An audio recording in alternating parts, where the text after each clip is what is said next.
I'm I'm getting a sense that there's two guys in this room, or one guy in this room and one guy in that room, both of whom are in lousy moods I have been in a better mood in my life. than you were today. I have been in a better mood than I've been in today, but I mean, I'm not in a foul mood.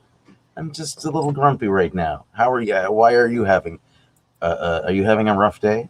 No, I'm not having a rough day. It's just tons of work to do, like you. Yeah. And a big project that I have to work on. That no matter how much I try to work on it, I get waylaid by other little piddly things that need to get done. These things come up. Yeah. It's Piddly things that need to get done. People who want your attention for things. That too, sometimes. How was the rest of your work week? Work week. It's fine. I think I'm still in the middle of my work at school at the school I teach at Pace. This is crunch time, and we're putting together a bunch of a lot of scenes for students, and we're rehearsing on Zoom, and there's a team shooting it because I'm not vaccinated yet, but I'm kind of trying to direct remotely or rehearse remotely when I can. And there's just a lot. It's just been a lot of moving pieces. It's hard any other year when there isn't lockdown, but under these circumstances, it's just been a lot to keep track of. And I'm a little tired, but that's fine. Everybody's got to work. Everybody's got a work story. Who needs to hear mine? We can do the show next week. We don't have to do it this week. No, this was one of the great pleasures of the week. As was one thing I can bring up that was fun though. I did have one good experience, genuinely. Tell me. I was a guest on Rob Benedict's podcast, The Kings of Con, which I mentioned last week, and you don't seem to recall. So it was. I do. I thought you did it. I thought you had already done it last week. That was just coming up. Well, it came out. The story. It came out. Yeah. Okay. So that launched today, and that was kind of exciting to know that I was a part of that wonderful show. That was fun. That's very exciting. No, the confusion you thought was that I thought I was having a stroke because I thought we had talked about it last week. Oh, I guess we had, and I'd kind of put the stories together. But Gotcha. This is part two. This is the thing got released today, and it was just nice to hear from Rob about how they, thought it was a nice show, and I got to listen to it. I didn't hate everything that I said that came out of my mouth, which I often do. So you often don't like listening to yourself? No, I don't love it. I mean, I don't love it. I can't imagine I like it any more than anybody else. Yeah. You can't Not imagine the reaction I was hoping for. You can't imagine that you like listening to you any more than anybody else likes listening to you. That's what I said. I like listening to you. I'm pretty good at what you do. And we had a fun podcast on the paranormal show because we're covering Close Encounters of the Third Kind, which, how that made me happy. Talking about that movie made me happy. Because you love mashed potatoes. Yes, I like mashed potatoes. Yeah, it's been one of those weeks, but this was also a nice diversion. And this is this. So, this is great. I'm glad I could carve out time to do it and, talk about this film. But news from your bedroom. What's happening? News from my bedroom. What's going on? Wow. Well, literally. I just mean that literally for those listening at home. Yeah. He's in his bedroom and I'm looking at him. You can't see that, but he's totally appropriately sitting at a desk, fully clothed, but I can see his bedroom behind him. this week on News from My Bedroom. And it's completely, that's our show. It is a totally G-rated show. Yeah, it is. Yeah, as News from My Bedroom is completely G-rated. Nothing goes on in my bedroom that's not family friendly. Glad to hear it. Yeah. So. Oh, we're getting down to brass tacks now. Well, it doesn't seem like we don't have a lot of fun. I mean, did you have some auditions? Did you get on a show? I did not get on a show. Okay. Did your screenplay get my screenplay did not get picked up. Okay. I did not get cast on any show. Okay. Did you do a Zoom play reading or any kind of? I didn't do a Zoom play reading. Okay. I taught my classes. I edited. I'm editing somebody's book. I worked on many very boring aspects of the booze business. We're in trademark and regulatory hell right now. There's nothing. It's moving forward, but none of it is like, hey, this is exciting. Right. I mean, the most exciting thing that happened this week you saw before the show, which is that I learned how to put a shrink wrap safety capsule on a bottle. That's a skill I'm going to be using throughout my life, I'm sure. Yeah. Well, maybe. I mean, maybe in a way. Yeah. There could be specialty bottles that are like hand finished, hand sealed, safety capsuled. Yeah. And signed and stuff. You could do something with that. We could do something like Maker's Mark does that wax dip. Yeah, which I saw a commercial. I used to drink a lot of Maker's Mark back when I drank a lot of bourbons. Yeah, and I like that. I like that booze. And I remember seeing a commercial, and that from the looks of it, they actually do dip it in like a hard plastic wax by hand, and do that. And it's an individual. Each one is unique.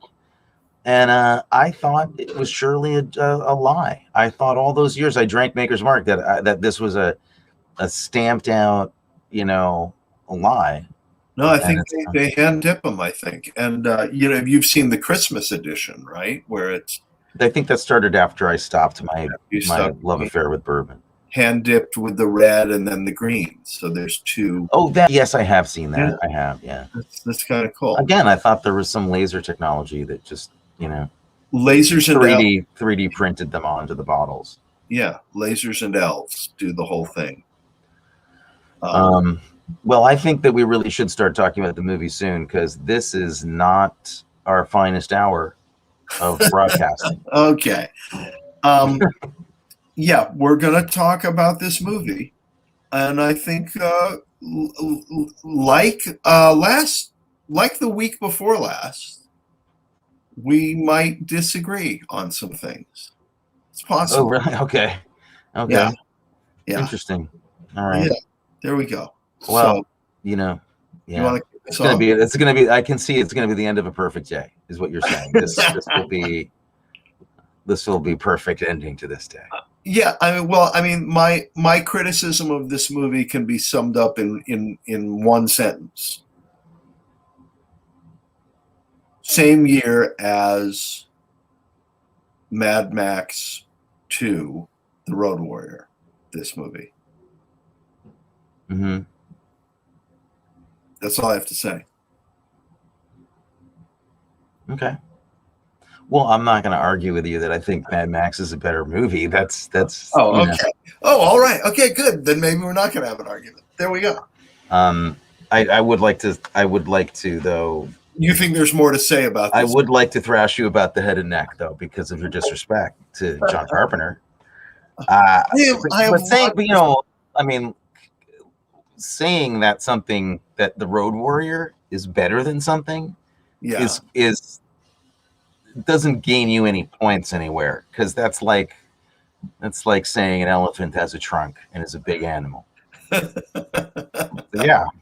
Really hard to make a better movie than Road Warrior, no matter who you are, where you are, what you hear. I mean, that's like come on. Okay. But you never. Okay, we're talking about. Why don't you set it up? When do you want to tell people what We're talking is happening? about 1981's Escape from New York, starring Kurt Russell As Snake Plissken. Snake Plissken, and Isaac Hayes, and Il Malo is in it. Lee Van Cleef, the redoubtable Ernest Borgnine, Donald Pleasence. What does redoubtable mean? Redoubtable means something that you should be slightly, it's one of those words. It's one of those words like. It means that, huh? Okay. Does it mean Formidable. you don't know what you're talking about? It means formidable. Okay. I believe. It means I don't think you're telling the truth twice. Redoubtable. I doubt you twice now. I believe it means formidable. I would ask somebody in the studio audience, Please, somebody come to our rescue right now. To look it up, please, and leave a definition in the comments and help me here. Yeah, but I believe it means something akin to formidable. You are permitted one phone call, Matthew, if you want to make that now before I get kicked off the island. And who else is in it? Somebody on whom I had a huge crush when I was quite young. Adrienne Barbeau. No. Season Hubley. Oh, okay. I wasn't expecting that. I had a huge crush on Season Hubley because she was in a TV movie called She Lives, starring Desi Arnaz Jr., Season Hubley, and and again, I'm going to use the word, the redoubtable Anthony Zerbe. I'm as confused as I was the first time you said it, but okay. She's also in that movie Hardcore. It's a pretty famous movie with George C. Scott. Yes. Yeah. I don't really know. I don't really know her. Yeah. I mean, I know her from this movie. She's got a scene in the Chock full of nuts, bombed out Chock full of nuts restaurant. Yep. Was it bombed out because it looked remarkably similar to my recollection of a lot of Chock full of nuts that I ate in as a youth. Big takeaway for this movie for me is that I would rather live in that New York than the one that I'm currently living in now, and that's telling you, like, that place looks a lot more interesting and exciting. There's better clubs. There's more people. Stuff is going on. There's live theater. There is. Yeah. So the plot of this movie is it's what is it? It's 2067. Is that what it is? No, I think the movie takes place in like 97. Oh, really? I thought it was like 67 years after.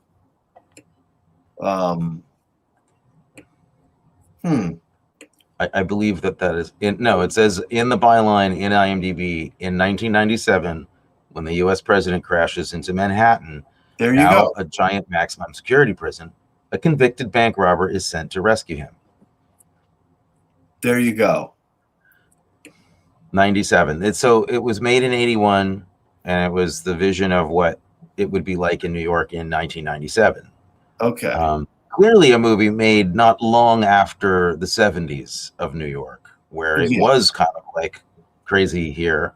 It was pretty bad. And they did not see Giuliani coming at all in this movie. No, he also had a big Cadillac that he drove around in. Not anymore. Yeah. Folks, you heard it here first. Not anymore. Not anymore. Yeah. No. So long. Bye-bye. Not anymore. Yeah. So an ex special forces officer turned bank robber who's now been convicted to the Supermax Island of Manhattan prison is about to be incarcerated there when the president's hijacked plane is crashed in the city, and he's told that he will be given a pardon for all of his crimes if he goes in there and rescues the president of the United States. The president, I mean, he does crash there, but he's also they're hijacked. The Air Force One has been hijacked by a terrorist organization and crashes the plane. So there are, some interesting and kind of eerie visuals that remind you of 9/11 actually in the movie, which I didn't remember about it. And yeah, that was very creepy and weird. So that's the setup.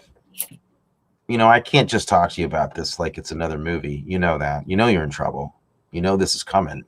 I'm gonna sit back and just let you talk. I talk way too much. I just want to know if you ever saw it before. I did see it way back in the day. I believe when it came out. You didn't like it either then? I don't think I liked it that much then. Okay. Is there a John Carpenter movie that you do appreciate? I think Halloween is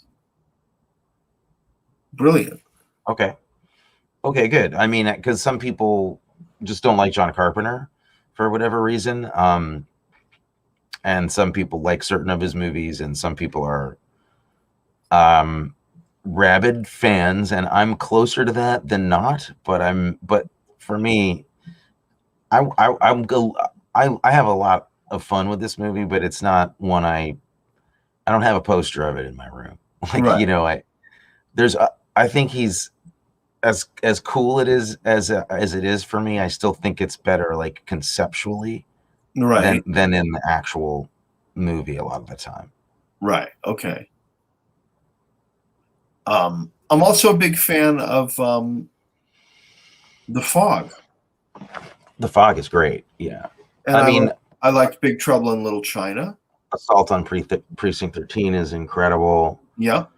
The Life of David Gale, I liked. Well, you were the only one there. Well, I think I'm actually looking at the wrong thing, though. I'm looking at his soundtracks. Yeah. Let me just look at The Thing. Yeah. I mean, he's a big hero of mine, absolutely, and I do love this movie, but there's other Carpenter movies that are more up my alley. But how can you not like? I mean, but okay. That being said, I feel like this represents. I don't know if you don't like this movie so much as maybe you just don't like this genre, this kind of movie, because I think that if you that I don't know. I mean, you just seem to like it's got not enough reality or substance to you, and to me, like that kind of B movie quality is like what I like about it. But I think that may not appeal to you. Is that right? No, I didn't. I mean, I think Mad Max is similar to this in a lot of ways, mm-hmm. and I love it. Okay, I found this. I found it kind of self-conscious, and it didn't make me laugh. Where there are scenes in Mad Max that you're disagreeing with me. I'm only just saying again, like honestly, I mean, yes, Mad Max, but. Mad Max is I don't know. Mad Max to me isn't like. I guess it's the same thing. I guess you're right. And I guess I'm wrong. No, I'm not saying. Yeah. No, I'm wrong tonight. I'm off. Way off. And tonight. I mean, and I love Kurt Russell, and I didn't like him in this. Okay.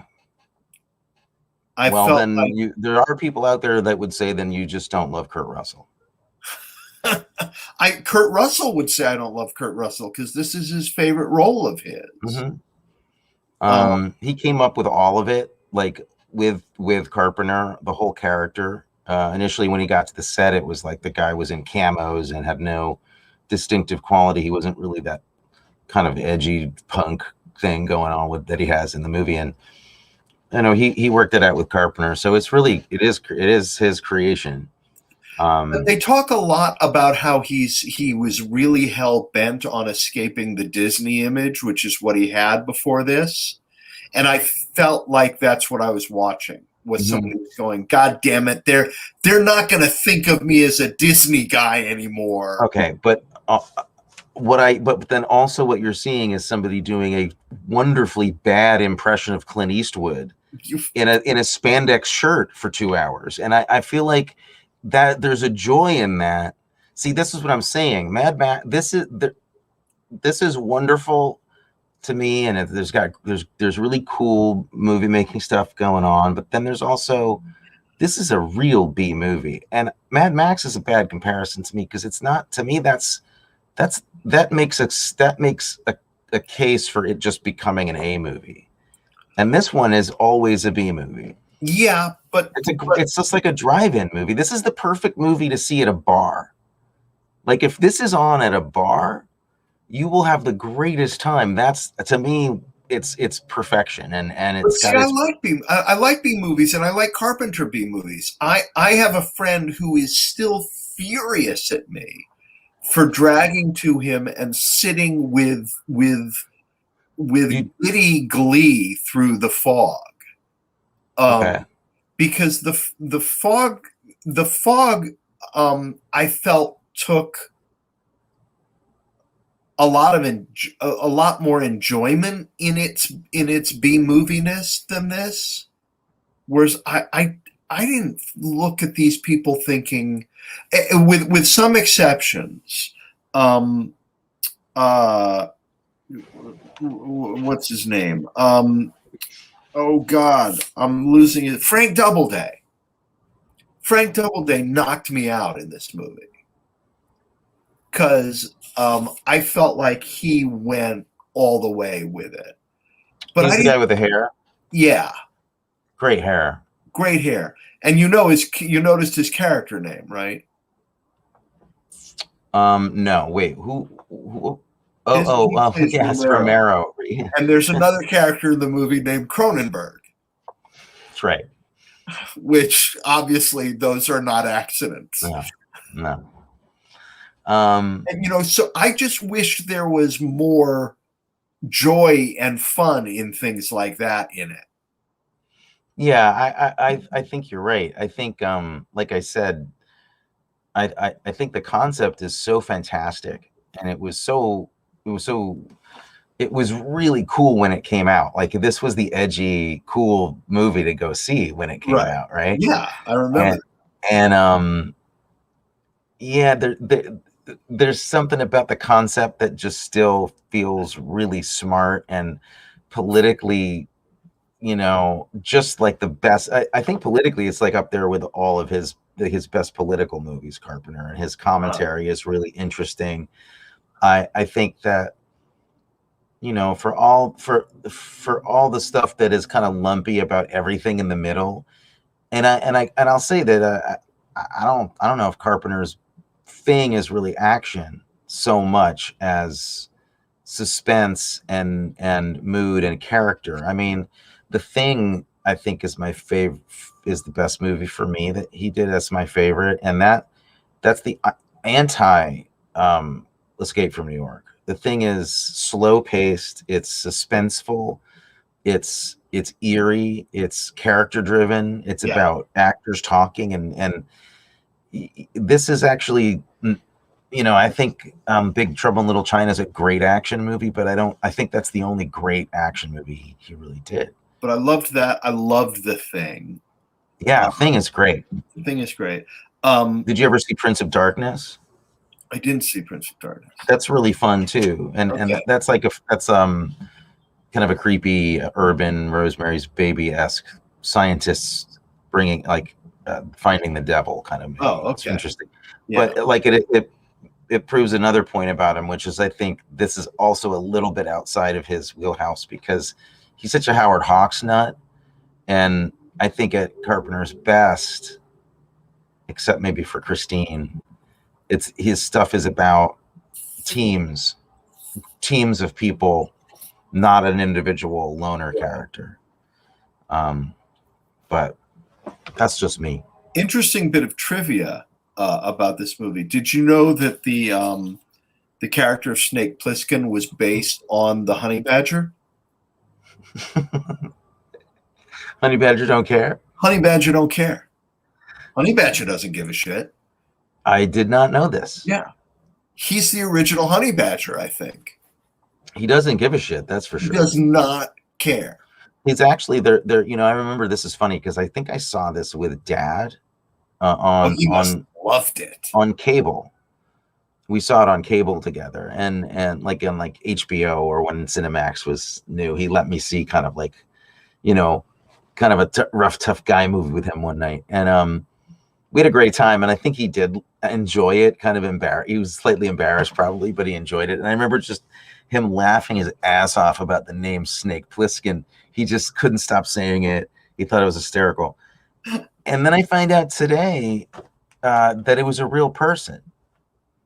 The Snake Plissken, John Carpenter went to, like, I don't know, I think USC or UCLA film school, and he had a friend who told him stories about his high school where there was a legendary high school greaser, like kind of punk rock greaser guy that went by the name of Snake Plissken in high school. And he would go to people and they'd be like, "Hey, Plissken," and he'd be like, "Call me Snake."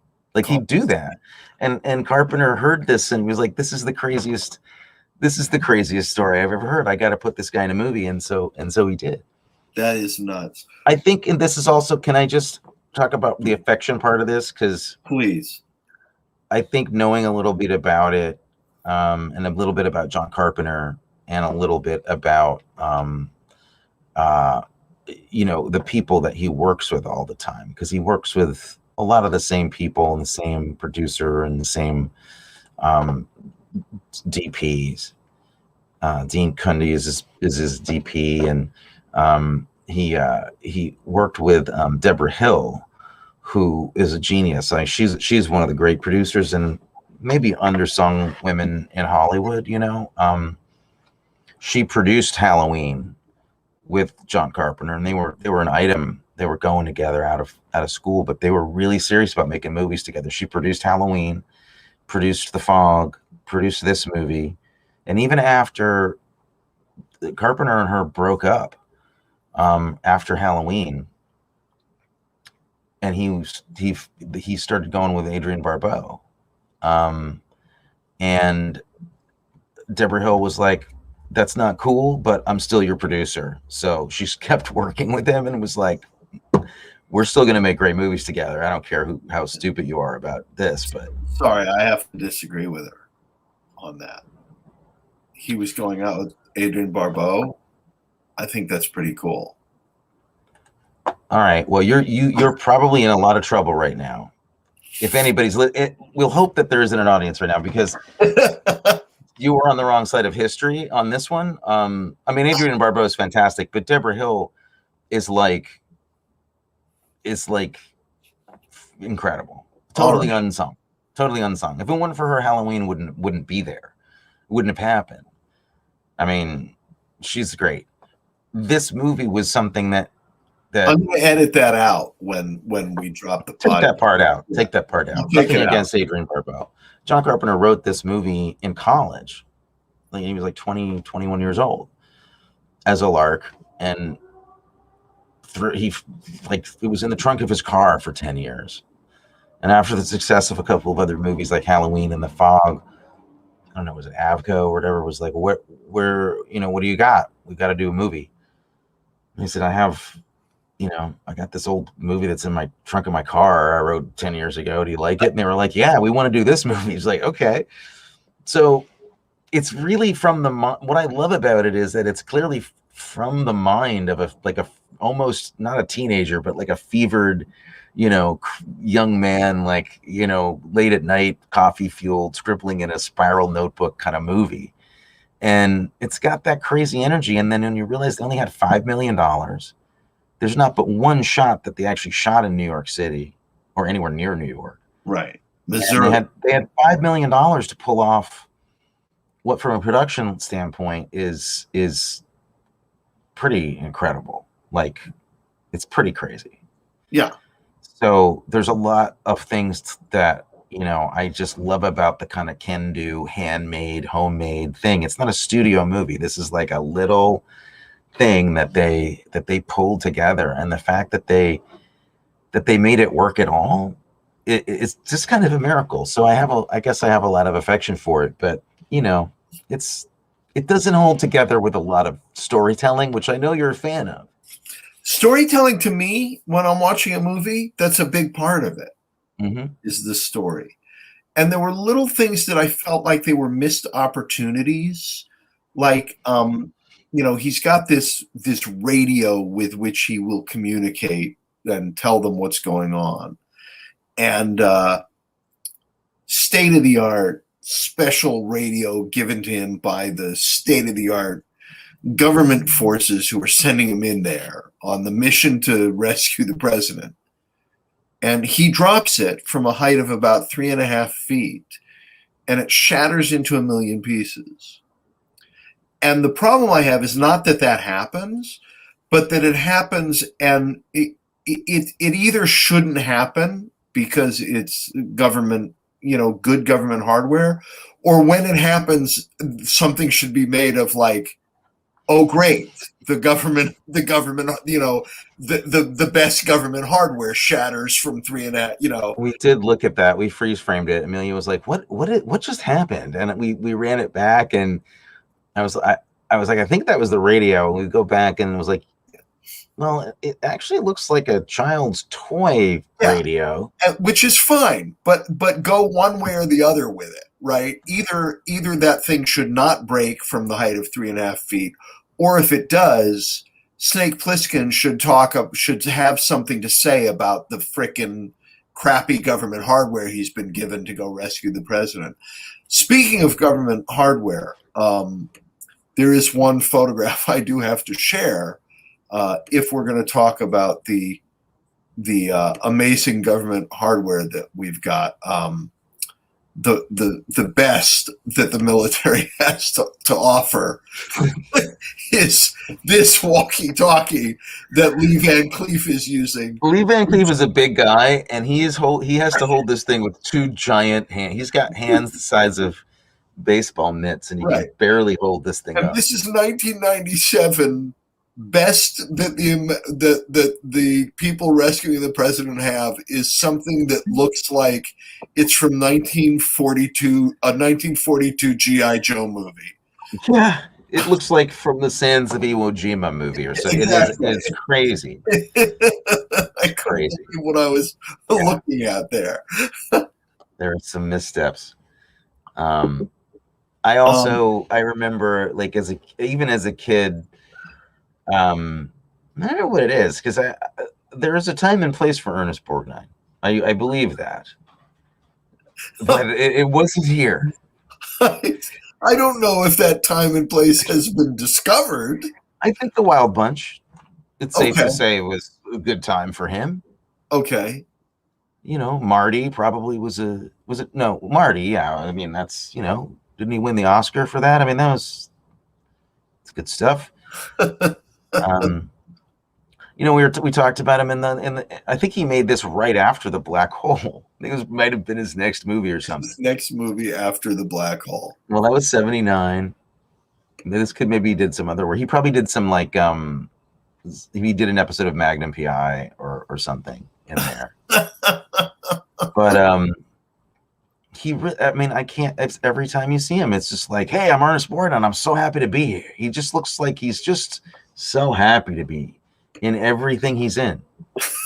Even if his character is supposed to be miserable because they're in prison, on Prison Island, he's happy. Yeah. As I was saying, even as a child, that part of it bothered me. I felt a little bit pandered to, even at, as a 13-year-old. I was like, really?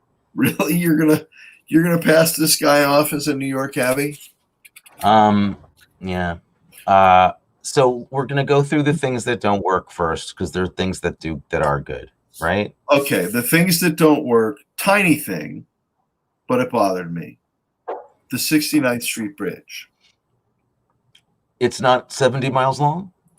It's not 70 miles long, and there isn't a 69th Street Bridge. Oh, that's true. Did they say 69th Street? I didn't even catch 69th that. Street Bridge. Yeah. Oh dear. There's I don't think Carpenter ever came to New York ever. When he first gets to New York and is walking down the street, I really think there's a crew person in a shot. Oh, there probably is more than one time. I took a little screenshot of it, and let's see. Correct me if this is not a member of the crew. In the foreground there, on the left side of the screen, with headphones on, as Snake is walking by. It looks like there might even be like a light in the shot. Yeah. Too. Like, what the heck? Well, there were a bunch of kind of feral street, gangsters running around at night. Maybe that was one of the extras. Yeah, but this to me looks like a piece of equipment that he's holding, like a camera, and taking a picture. Like, this is the still photographer who ended up in a shot by accident. I'm not surprised. I mean, it's a miracle that it's holding together at all, this movie. When you think of, like, the money that they had $5 million for the movie. But they had so many special effect shots in it too. A lot of the money went to that. I think my favorite sequence in it is the glider sequence, is the sequence of him flying in. Yeah. It's really know about the graphics, right? How they did the graphics? You mean the digital looking graphics? Digital looking. I assumed it was CGI. I mean, created digital. No, they did not. The computer power to generate those computer graphics was way too powerful for them to afford. Okay. I thought it was like, this is like 3 or 4 years after the black hole, which had the same. I thought it would have been cheaper by then, but yeah, they couldn't afford it, so they built a city. They built a model, painted it black, and put white tape on the edges of the buildings, and then used that to generate the. Yeah, they did. I remember actually hearing that. Yeah, but I remember watching that same sequence that you're talking about and loving it when he's in the glider and he's looking down, because I was sitting there saying, those are really great 3D computer generated graphics for the time. They didn't have it. And then I mean, yeah, that was it. But also the actual models of the city are stunning. Yeah. The actual model building, like the when he flies in and he hits Battery Park and he flies over Battery Park, I mean, it's just incredible work. And they spent the money on that. That model was later used, I think, in Blade Runner. The model was reused. I didn't know that. Wow. Yeah. You did all the research. You're the smart one tonight. I'm not smart. I just had some time to kill this afternoon and thought I'd better bring it tonight. So I read things that other smart people wrote. Yeah. Yeah. I mean, I think I kind of have to. I gotta kind of agree with you that the movie is much more like it's the whole thing of it that I love more than the actual viewing experience. I love the character. I love the concept. I love certain moments and scenes and lines, but the middle section's kind of a slog. It's a little messy, I can't argue with that. When they get to the, Isaac Hayes it's so cool that Isaac Hayes is in it, but I don't feel that they use him particularly well. Exactly. I think it's a missed opportunity to having him what he could have done. The fact that they don't have him do music at all is weird. That character could have been, because they have this, they have this fake nightclub thing, and there's clearly like performances and stuff that people are doing, and there's a big wrestling show, which is never my favorite part of any movie. The fact that they have Isaac Hayes and don't have him be a performer is a little like a missed opportunity. They don't have him doing any Lord Humongous things. Right. Or, Can You Dig It from the Warriors? That character from the Warriors. Remember that movie? Mm-hmm. Which would be a really fun double bill with this. One being shot in New York and one being shot in, where this was shot? St. Louis, Missouri. Yeah. Right. Incredible. I mean, that made me like the movie a lot more when I started reading about how they made it, what they were up against. I started having a lot more affection for it because of how, that's a lot of guts to say, yeah, we're going to make this movie where we're going to show you giant epic portions of a bombed out, like burned out city that for real. Yeah. Watching it, I didn't know that they weren't in New York because of any other reason than I just know that they couldn't have shot it there. Right. They couldn't have afforded it, but I wouldn't have really. They avoided landmarks for the most part in a way that could be considered smart, like tasteful. Like, we're not going to show you, all the things about New York. We're going to show you what Snake would actually encounter there, which wouldn't be. He wouldn't be at Radio City Music Hall, and then you get the library, yeah, and the Twin Towers, and so I think there's really cool things about it. Where it just lacks that intelligent script where those aha moments and twists and turns that could have really been like really smart. They just didn't have them. Boy, see, now I'm feeling really bad. Why? Because I feel like I turned you. You embittered me to one of my favorite filmmakers, and what can I say? I didn't have the heart today to stick up for one of my favorite filmmakers, which just hurts my feelings, but I have to live with it. Do we want to talk about things that we loved? Have you got this out of your system yet? I feel like that you're not done, and I don't want you to stop because you're worried about my feelings. That's the last thing I'd want you to do. No, I don't have tons of stuff that I want to say. No, what I didn't like about it, was a general thing rather than moments that I looked at and said, "Oh, come on," you know what I mean? Yeah. It's not like they did a lot of things that I looked at and said, "Oh, that's horrible. Why did you do that?" It was that I wanted them to go even further and have more fun with the thing that they were doing. How can you have more fun than seeing Kurt Russell shoot a hole through a concrete wall and jump through the other side, and it's clearly made of paper on the other side? How could you not have fun with that? I had a little fun with that, but I will tell you some stuff that I loved that spoke to me. I love that the big one of the cars that is the most prepped for battle in the movie is a country squire station wagon with the wooden sides turned into a prison cage of a car. Yeah, that was pretty great. That was a kind of a statement about suburbia and that car, and I liked that.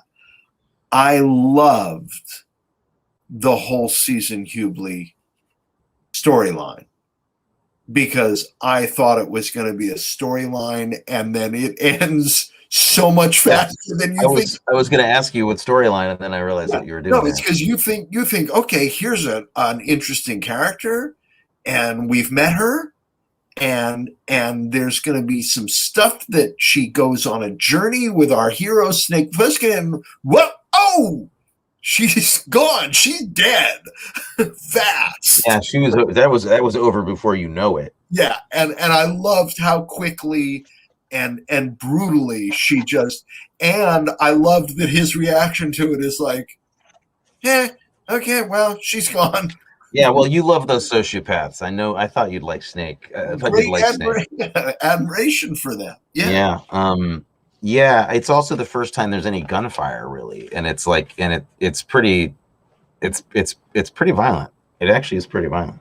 Yeah. Um, And there was a stunt that I thought was really spectacular, which I have a little photograph of.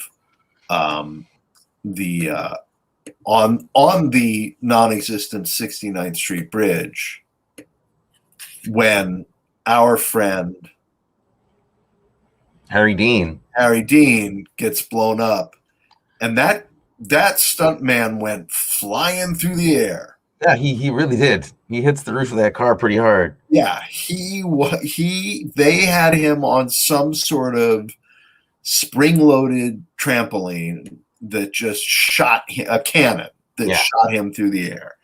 I liked that. And I did like that, Maggie really, really, really loved that brain. Yeah, she was a true believer. She was ready to give it up for him. Yeah. After he got killed, she stood there and. But that's very Carpenter, That's like he stands for some stuff, and he's also surprisingly warm-hearted, like good-hearted about his viewpoint. I think something kind of weirdly wholesome about him. In that he's a total metalhead and very American, and like was in garage bands all his life, and he's just kind of like that guy who's a kind of a grease monkey movie maker, very straight shooting, very, very left in his politics, but in a weird kind of like left libertarian weird way, like if you can think of something like that. Yeah. He's got that combination of like cowboy ethic, that the lone wolf ethic, and the team being like also, even bigger for him, that like the team of people doing something good together and standing for something. Yeah. I love that about him. And we didn't mention They Live as another great movie. I think we can name it with Roddy Piper. Roddy, yeah. And David Keith, the great David Keith. Now there is one image in this movie that I am not going to be able to wash out of my brain for a long time, which is boy, do I love this. Harry Dean Stanton addressing Donald Pleasence as the captured president of the United States in a big blonde wig, which was actually Donald Pleasence's idea. I'm not surprised. Okay, I'm here now. Now we're entering a casual attitude about Donald Pleasence's involvement here. That's very concerning to me. Okay. And I feel like we're now entering into you've awakened the dragon. What, did I get in trouble for something? I think Donald Pleasence is a genius. I think that he's become one of my favorite character actors ever. I have a lot of affection for the fact that he kept coming back for John Carpenter after John Carpenter made him so much money in Halloween. He came over to do Halloween and didn't really know what he was in for. And I think he was apparently very well behaved, but also a little bit like, oh my God, this is a tiny, tiny, tiny movie. What have I got myself into? And then it made him a ton of money. And he just kept coming back. And he'd be like, I'll be in anything, any scene, any character you want. And he was in a ton of Carpenter movies after that. And the fact that he showed up and gives as much as he does, I think he didn't have a lot to do in this movie, but what he does have is indelible. And his scene having to praise Isaac Hayes while Isaac Hayes is shooting at him as he's tied to a wall, I think is some of the best acting you're going to see in a movie. I think it's incredible. I think it's literally incredible. I mean, without irony, I think he's a genius, and his level of commitment to the reality of the terror is just spot on. I mean, it's incredible to me. So I think that's like, that kind of thing is such a surprise when it happens in this movie. I remember seeing that scene when he's freaking out. I have to respond to Seth because that was a very nice thing that Seth just said. Very nice thing to say. For those that are not able to see, our friend Seth said that we are awesome tonight, and I thank you, Seth. Thank you. We needed some encouragement. We both needed to hear that. And I'm glad that you think so. I'm glad we're at least kidding you enough to think that that's happening. Anyway, I love Donald Pleasence. I really love Harry Dean Stanton in this. I think like it's just so cool that they're there, and so there's things that are so genuinely like cold over from 70s kind of cracked, just go for it filmmaking that I love, and I love a lot more than other filmmakers' styles of filmmaking who do similar kinds of movies. So you pick, like Road Warrior is a great example of it's untouchable. I don't think there's anything wrong with it. But here's one that's like didn't have some of the things that made Road Warrior easy to make amazing. 100 miles of desert road in Australia looks good no matter what you do. No matter what you do to it, right? Time of day or night. Lighting for nighttime for 48 days consecutively is not easy when you have only $5 million. Like, so in a way, like and maybe this is because we've both been teaching film stuff, but it's like maybe it's coming out of me to go. Just think of how, like, if you put the physical part of it first, just like the actual artifact of the movie first, and get impressed by just, wow, look what you all pulled off here. Right. And then go, okay, what's the story? Well, the story is got a few holes in it. It actually isn't even a story, really. It just kind of like he goes, he finds him, and then he gets him out. Well, Mad Max is similarly simple, but they didn't have to light a destroyed city for 40 days, No. Technically a whole different thing. But you pegged it when you said I'm primarily, what draws me to cinema primarily is I approach it through story first. Okay. And I think you approach it through, Jesus, look at the technical achievement I definitely am more, I mean, I think I don't want to say, I hope it's not just the technical achievement of it, but I mean, there's something more about the tone. Tone is crucial for me. Right. Tone. Okay. And how did they achieve because I do think Escape has tone. I think it does have that. So and it's got a unique tone. I mean, the score is great because it's Carpenter and he's always writing amazing scores for his movies. And it's very methodical. Seth likes it when we're disagreeing, and that's great. Our pain is your pleasure, and this is one of Seth's favorite movies. And so I have a few friends. That's fine. That's fine. You just this is turf war stuff when it gets on John Carpenter territory. Okay. It really is. I mean, I guess, and Seth, correct me if I'm wrong, but in a way you could say that he is the anti-Spielberg. And I needed that as badly as I needed Spielberg growing up.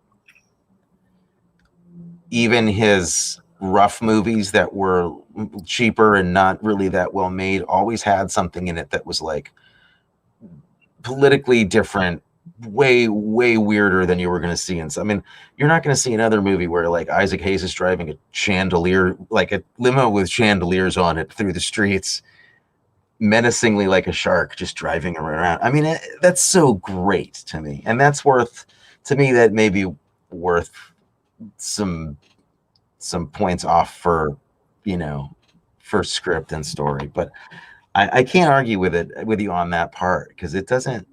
It seems like they weren't really that invested in it, and they thought Kurt could hold it just by watching him. And I don't know if he was.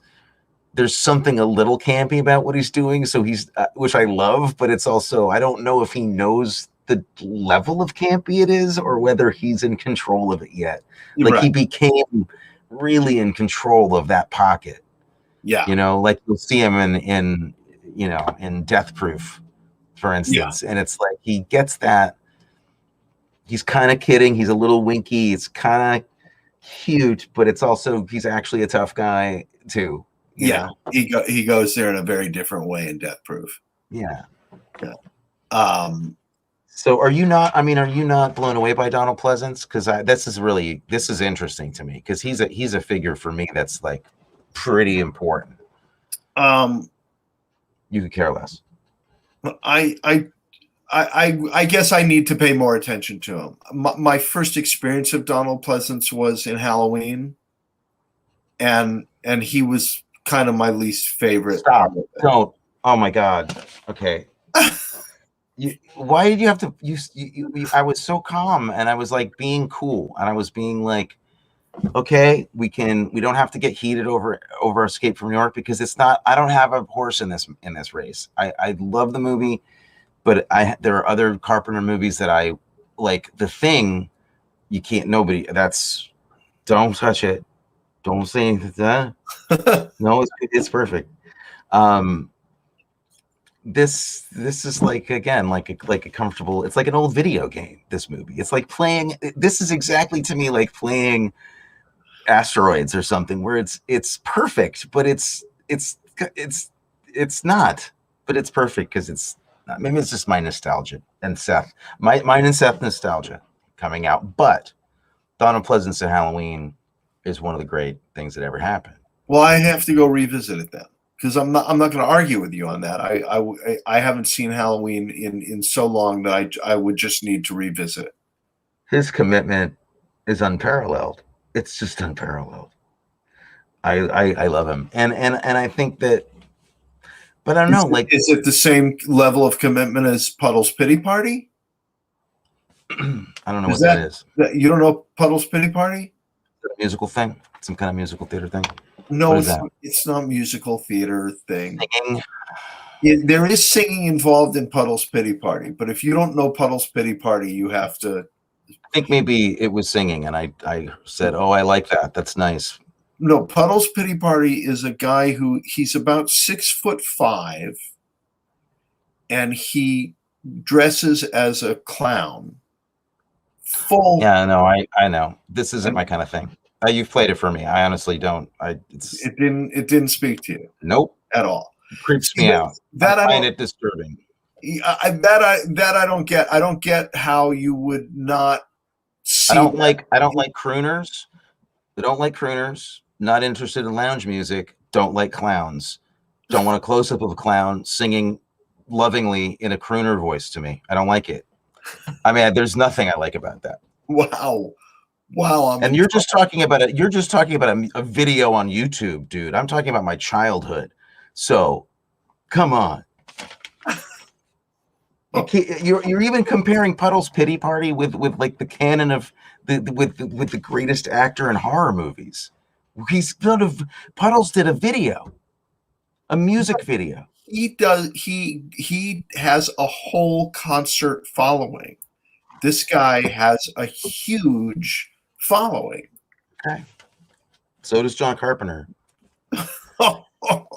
John Carpenter does actually perform his music live to thousands and thousands of people too. So take that, Puddles. I don't mean to be rude, but it's just not my thing. Okay. All right. But I wasn't talking about Puddles in terms of quality. I was talking about Puddles in terms of this idea of commitment to the bizarre idea. Sure. Yeah. All right. The level of saying, okay, this is wacky, and I am going to commit 110% to it. There is a difference, though. Puddles decided to do this on his own. John Marshall's lens therapy. That's great. That's fantastic. These, Joel. These, if that is Joel, that's great. Both are great. I'm not. This is my opinions are worthless. I mean, they're worthless, Joel. No. No, they are. I mean, it doesn't matter. I just there's no Pleasence. Okay. This is from Mom's Corner. Yeah. Our mom says, I'd say my favorite performance ever was Donald Pleasence in Pinter's The Caretaker on Broadway in something like 1960. I remember you saying something about that, Mom, and maybe that was one of the things that made me pay attention to him when I saw him in these horror movies growing up, because I maybe overheard that. I clearly need to re-examine Donald. No, I don't. You like Puddles, and I like Donald Pleasence. I think that's fine. Oh my God, it's fine because I don't. There's nothing to revisit. I think that the scene that I was so affected by as a child, even seeing, and as revisiting it again today, was, he's so unhinged. He's, as the president, who's been brutalized by these prisoners. Clearly he's been treated poorly. And the level of shock and trauma and specific terror relating to his situation and to the person and to the moment that he's in is it's so daring, and it actually freaked me out as a kid. I remember seeing that scene and just being like, it was almost too real, like to see an adult male just, have that kind of exposure to his raw nerve like that. It freaks me out a little bit. It's that good to me. And he's a little, and he's got a sense of humor about it all too, which I love. It's a little bit sly. And he's a little bit like, look, I'm doing this B movie. I might as well just go for it. And he does. And it's just, I love him. Well, there we have it. I have to re-examine this. No, you don't. Because then I'd have to listen to Puddles more. No, I'm kidding. Maybe I'm wrong. I just have, I don't have clownophobia, but it definitely brings a little bit of like, oh boy, I'm unnerved by this. Maybe in a way that Puddles wants me to be. I'm totally unnerved. But it's not a way that I like to be. I don't know if I like that kind of unnerving. Maybe that's what it is. Okay. Maybe it actually does unnerve me too much. All right. Well, which I'm a fan of. So I like the closest we've come to coming to blows. I can't. No, I just I don't know. Hey, something just occurred to me though, not on this movie, but looping back to the very beginning of the show when we were talking about our weeks and how terrible they were, and we didn't have anything to talk about. Mm-hmm. I actually did have something wonderful happen this week. What happened? I ordered a box of Otter Pops from Amazon. I don't know what that is. You don't know Otter Pops? Otter Pops are those popsicles they're not frozen. It's a big strip of different little plastic, the frozen tubes, and you put them in the freezer and they freeze and you tear them off one at a time. They're little frozen juice pops. They're not. There's nothing resembling juice in these. The flavors are blue. Like blue is one of the flavors. Oh, okay. So they're just brought to you by Beatrice. Basically, they're just in some parts of the country they're sold as flavor ice, or Otter Pops. But you get a box of 100 of them for $10 from Amazon, and throw them in the freezer. And the problem is that I can't eat one of them. I eat like 10 of them. Just a box of those delivered to your house is like shaving 10 years off the planet. I have a feeling. Jeez. Does it come in a refrigerated truck with the air? No, they're completely liquid. Oh, they're liquid when they arrive. Oh, okay. You put the sheets of them in the freezer and then tear them off one at a time. I'm so happy to have these. Is that your summertime treat? Oh yeah, and I I mean, used, you can put orange juice, not to be like too bunch of hippie about this, but you could put orange juice into ice trays or make popsicles out of juice okay. because it freezes very much like water does. Yeah, see, now you're doing to my childhood what I just did to yours. Okay. So outer pops were a thing as you when you were a kid. Okay. Yeah, yeah, That nostalgia thing, it's tough, man. It's out of your yeah. As Seth said, golden hands. it's like Kool-Aid frozen. It's I think maybe not like it, but in fact, might actually be. frozen Yeah, Kool-Aid. yeah.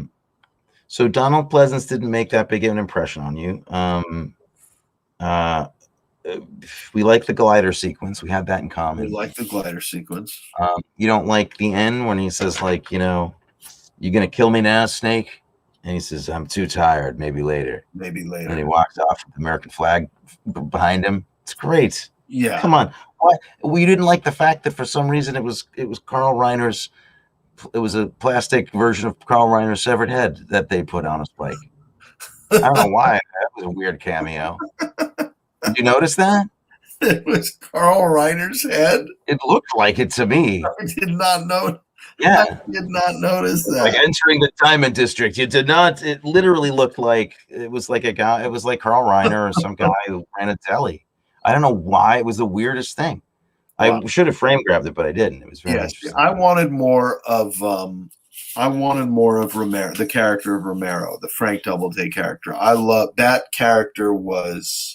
He's cool. What he was doing was so out there, and he reminded me of that guy he was the closest thing in it to the guy in the Road Warrior who says, "All hail Humongous, the Lord," who gets his fingers chopped off. That sniveling guy. I mean, what's interesting is that he decided to do like a snake thing for his own character, while Kurt is also Snake. Yes, like that was an interesting choice. Did you like the fact that Kurt Cobain's tattoo was rising out of his pants as a question mark? What was the question? Is what I kept wanting to know. The question was in his pants, obviously. At least so. Yeah, it was like the Riddler's question mark coming out of his pants. Yeah. And you can't tell it's a snake until you're too close. You realize you're way too close. Way closer than you want to be. Do you know who did the opening narration in this movie? I don't know. I was going to make a joke, and none came to me. You remember that female voice from the beginning telling us the prehistory of the movie? Yeah, I know the voice. I just don't know. I don't know who did it. Jamie Lee Curtis. Oh, really? Okay. There you go.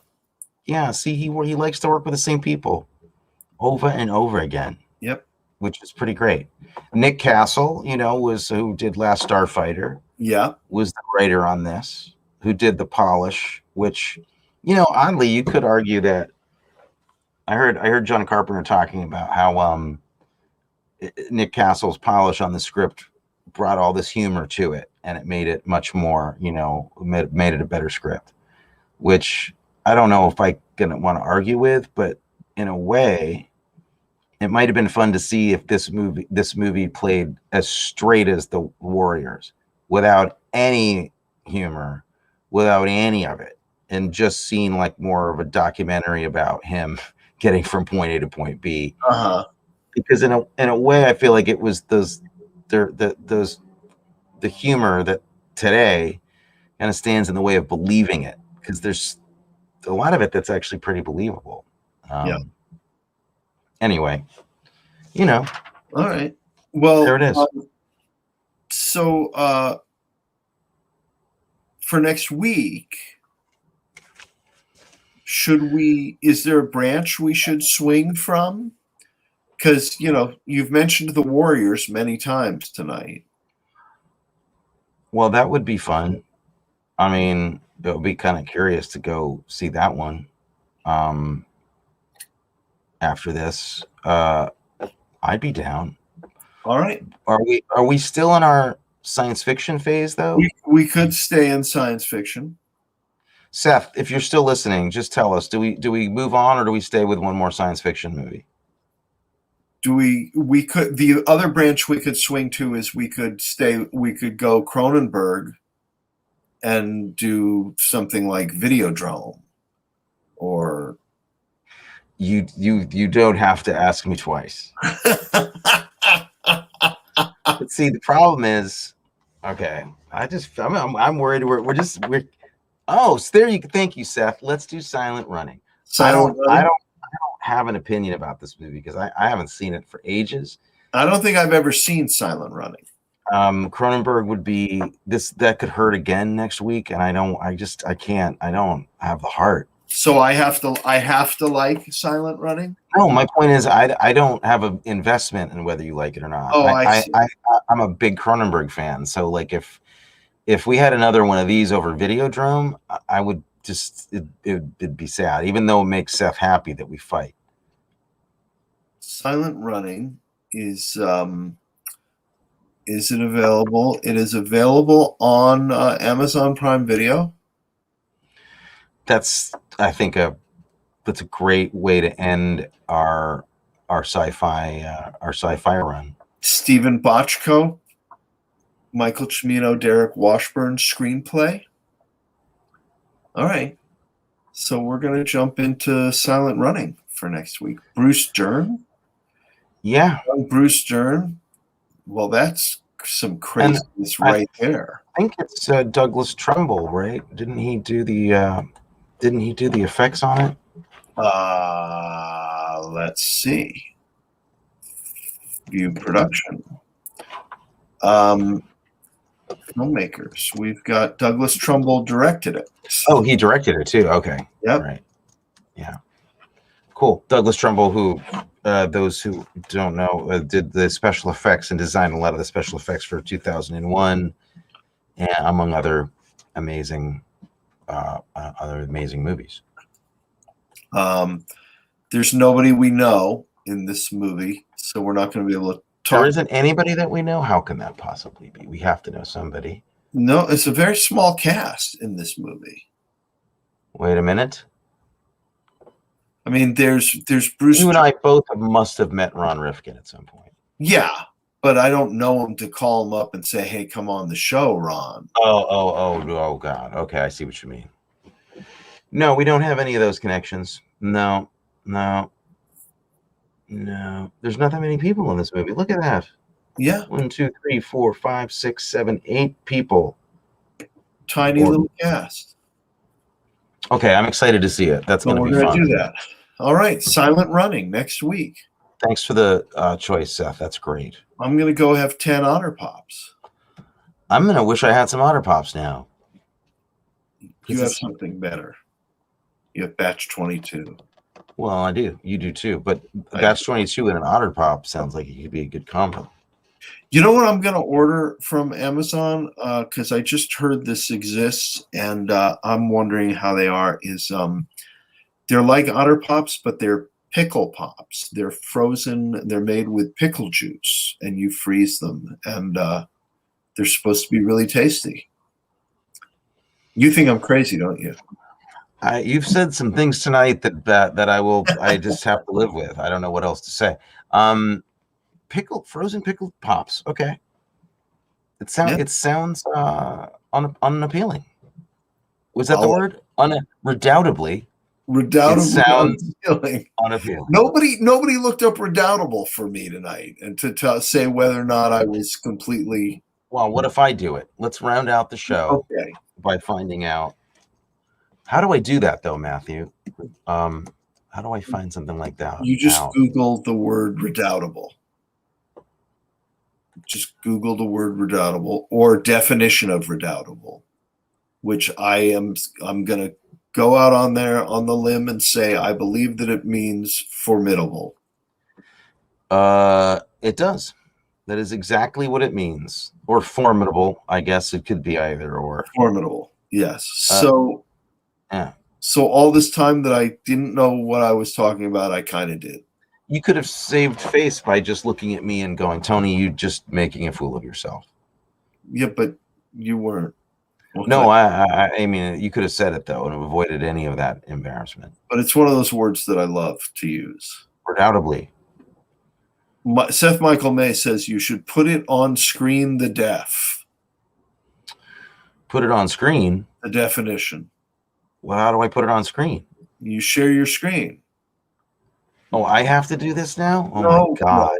You can tell Seth to stick it in his ear. No, I'm not going to tell Seth that.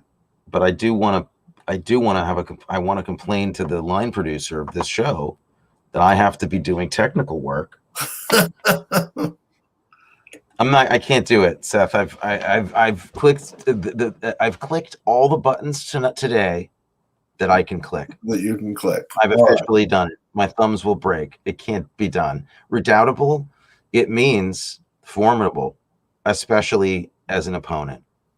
There we go. And Seth, I'm only not sharing because I don't think I can figure out how to do it without actually hanging up rudely. Okay. All right. So next week, join us for Silent Running. Can't wait.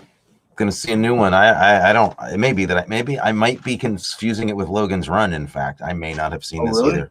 Yeah, okay. Possible. Awesome. Okay. All right. Good night, buddy. You too, man. Have a good one.